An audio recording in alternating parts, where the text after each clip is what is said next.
Hello, welcome to Thriving in 5D, our second episode. We are so excited to speak with you today about some of the concepts in our book that we wrote, The Grass is Always Greenest, Under Our Own Feet, written by Phoenix Duffy and Sarah Ann Noah. I am Phoenix. I also go by Phoenix Angelica Rose. I'm Magical Unicorn. And Sarah? Hi, I'm Sarah, and I'm a bunny hugger for a long time, and also a mystic of the eccentric. And I'm so glad to be here. And it's Sarah's birthday today, so let's happy birthday. Let's get it out of the way here. I'm wearing my Aloha shirt, dreaming of Hawaii, and last time I was wearing my unicorn shirt. So yeah, keeping the magic going. Awesome. So much, just so awesome. Well, I just want to start out today. We're going to talk about a couple interesting concepts in the book about words and the power of words and the vibration of words and how it can change your life. But before I do that, I'm just going to refer to, if you need more information about our bios, you can refer to the first episode, our welcome episode, which explains our background. But we won't bore you with that anymore. We just want to get right down to the nitty gritty and the words that we're going to talk about today. Of course, the book, last time we did read the summary, but this time we're just going to read a quick synopsis, one sentence. Two light-shifting superheroes biohack an old Earth paradigm town to heal it from lack, racism, corporate injustice, and greed. And that is the book in a nutshell. But there's lots of fun concepts in the book. And I just want to bring up the fact that every single word that you say has power, and it has an electrical charge, it has a frequency to it. And so it's really important the words that you use. And so throughout this book, we took a lot of old idioms and phrases that are antiquated, and we don't need this anymore, this kind of rhetoric. And we switched it up and we increased the vibration of the phrases and the words. And because of this, it's important because every word that you say, you're creating your future internally and externally with your life. So that's why it's important. And the book is, and actually it's a fictional book, a fictional storybook. And we have a lot of fun with this story, but peppered throughout the story are these idioms and phrases that are changes. And I just wanted to point out a couple that might be of interest to people, starting with the actual title of the book, which is The Grass is Always Greenest Under Your Own Feet. Right, Sarah? Yes. Just wondering, what do you feel that means, to have the grass be the greenest under your own feet? Like, what personally is that for you? I love this phrase, and I heard it for the first time maybe when I was in California, and just that feeling of, instead of living life like I'm a victim of my circumstances and having to think that, having these limiting beliefs that, oh, the grass is greener somewhere else, it's like, if I'm lined up and the earth is beneath me and I'm grounding with the earth and I've got heaven above me and I'm really feeling that aligning with divine source, I really do feel like I'm in my place of just equanimity and grace, like where I can be in this receiving mode of life is happening for me. I've heard people saying it this way, life, and it's not like, oh, life, this thing happened to me and I'm a victim. It's like, no, I'm a co-creator. I'm part of the fabric of the universe. I'm more active, and my energy is more just aligned and flowing. There's really this harmonious flow. And I mentioned before the heart coherence, really in that place of just, I'm here and I'm centered and I'm grounded. And in having the experience, it feels easier in that flow that things do seem to happen in a serendipitous or synchronistic way and instead of, it doesn't have to be abnormal to have like, oh, I needed this one thing and then I go out the door and then there it is. It's like that can be a normal part of life. That's awesome. Yeah, coming up with that title for the book, it was amazing because thinking about how you create your life, that whole concept, the grass is always greenest under your own feet. You don't want to be having the neighbor's grass because that's not your stuff. That's somebody Mhm. else's creation. They were born with different gifts. And you wouldn't want to take their gifts away. You just have to discover your own gift within that's going to accentuate who you are and what you're going to give to and serve with the world, right? Serve people or animals or whatever with to the world. And that's where you're making your green grass. And also in the book, we kind of depict the characters when they have green grass under their feet, they've been in an enlightened state. So they're always feeling that life is for them and not against them. And, so if something seemingly seems bad, they don't judge it as that. It's a different mindset and a different consciousness. And so the characters in the book, some of them will have green grass under their feet and other ones won't. The ones that haven't seen the light yet, or they haven't discovered the love within and the alignment within with nature and with source and all that. So did you have anything else to elaborate on with that, Sarah? I think it's just really feeling. There also is a literal feeling to it when during the time of COVID and the quarantine, like I would just literally go and stand in the backyard on green grass. And there is a notion of earthing and grounding with nature, and that we as wild animals, human beings, we can return to homeostasis when we're in a state that isn't fractured or frayed, um, that when we can really get to that place of nature. And watching little animals or creatures in my backyard, there were squirrels and birds and insects, and they were fine. They didn't feel like, oh, this is so horrible. They just were like, they're just in the moment, in their element, in homeostasis, and able to just stay grounded. It doesn't mean it's always easy, but the other thing I noticed when I was standing in the grass in the backyard, like at first I was just kind of standing on grass, and then I was like, wait, I have to stand on the greenest grass. It was like there's this patch of really green grass, and there was part of me that was like, oh, I don't deserve to stand on the greenest grass. But there was also this saying of like, the grass bounces back. Like I stand on the grass and I feel like, oh, am I supposed to hurt the grass? I don't want to hurt the grass. I don't want to kill it, but it really does bounce back. So there's this point of like reciprocity with nature. Like when we really get in that place of, wow, the grass really is greenest under my own feet. Like, and the fact, I loved this book. We had to read in college, Candide by Voltaire. And there's this element of, wow, I get to go and just stand in my backyard. That just reminded me of that book, and just, it's the best place in the world where I am right now standing. Everything is happening for my greatest good. That's awesome. I love it. The Yeah. power of actually being in the green grass and the nature and knowing that it's resilient and then you can be resilient as well. So cool. Well, I was going to read a couple excerpts from our book that is speaking about this.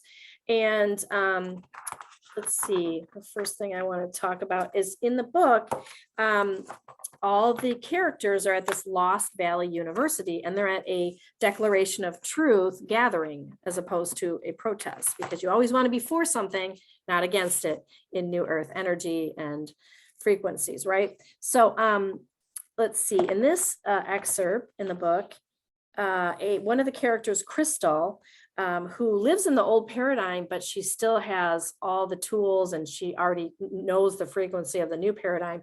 She says to her friends, wow, I've been waiting for others like me to show up. The time is now. We must transform the people and this land to the new paradigm. The young ones like us will lead the way, said Crystal.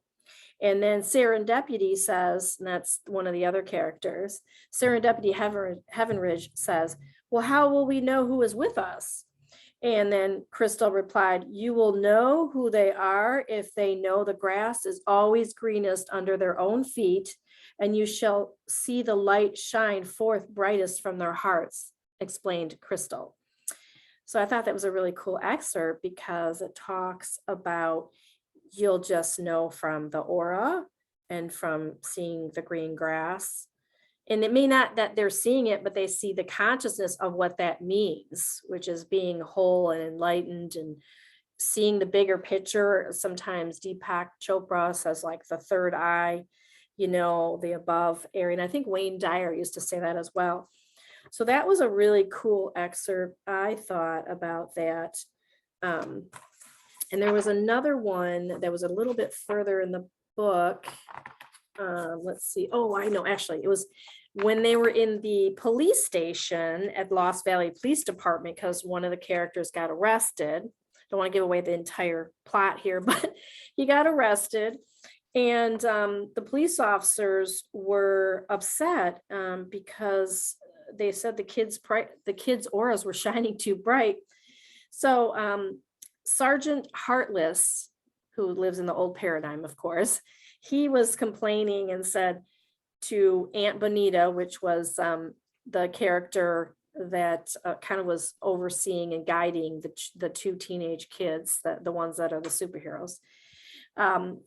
He says to her, ma'am, please turn down the light on your kids. They're shining too bright and we can't do our job. What's with all the green grass under y'all's feet? Says Sergeant Heartless, complaining. So it's funny because even though he was living in the old paradigm and he was trying to do his job in the old paradigm with all the paperwork and the red tape and the entanglements, but he could see there was green grass under their feet and he was very confused, but he was just turning the light down while the aura was just coming right out of their hearts. So anyways, I just thought it was a really good part of the book. Yeah, so there's so many other phrases, I think, throughout the book, right, Sarah, that we could highlight. Yeah. Do you have any that you Yeah. want to mention? It's hard to, there's so many favorite ones. It's hard to pick, but I like this one that says, when like comes to love instead of when push comes to shove. So I'm just going to read real quick from that page in the book. That's and awesome. I think it's like what happens when there's a force. We need some force, like the old saying would be, when push comes to shove, like we have to get more forceful. And sometimes instead of getting more forceful, we just have to yield and rest and pause, really, instead of thinking that we need to take action or take control. And sometimes the best more stuff will emerge if we can just rest ourselves. So I like when like comes to love. So I'll read the part here. Yes, and when like turns to love, you are able to receive your blessings in broad daylight instead of a blessing in disguise, hope, said Bonita.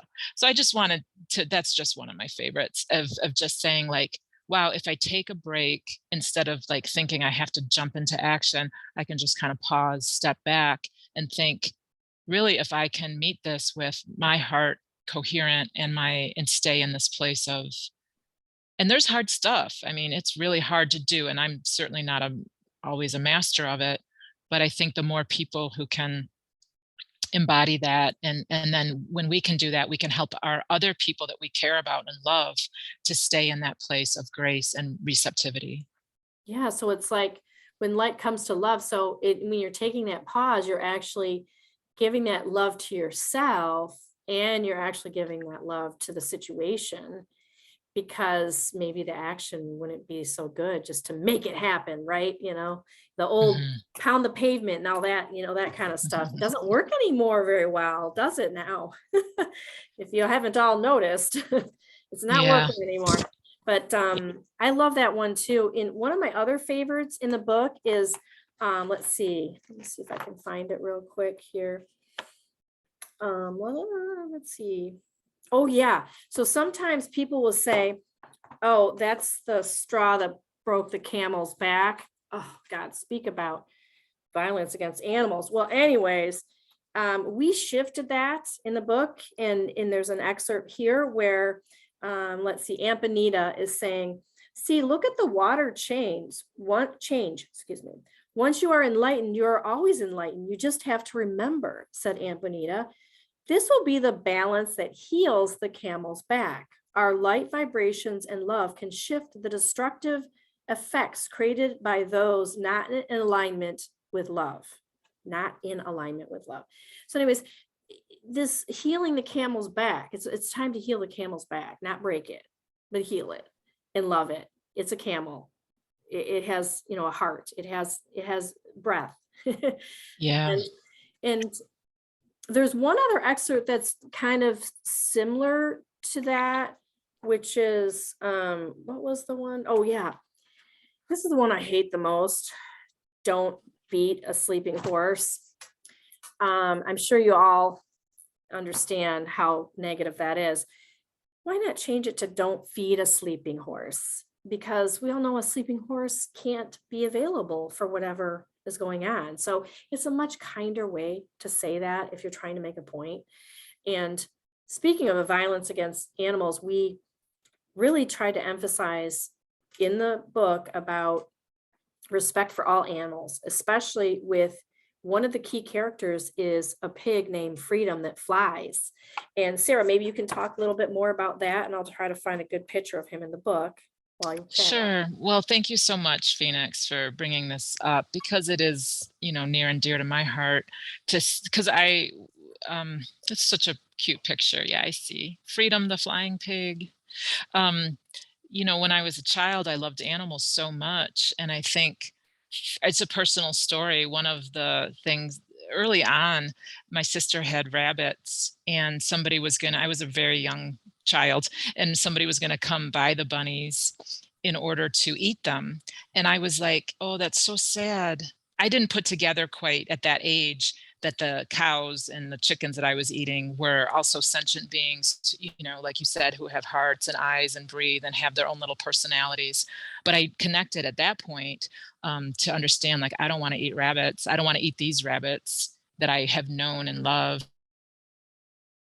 I have so just that feeling of like Freedom is a companion animal. He has a name, he has a heart, and he's cute as a dog.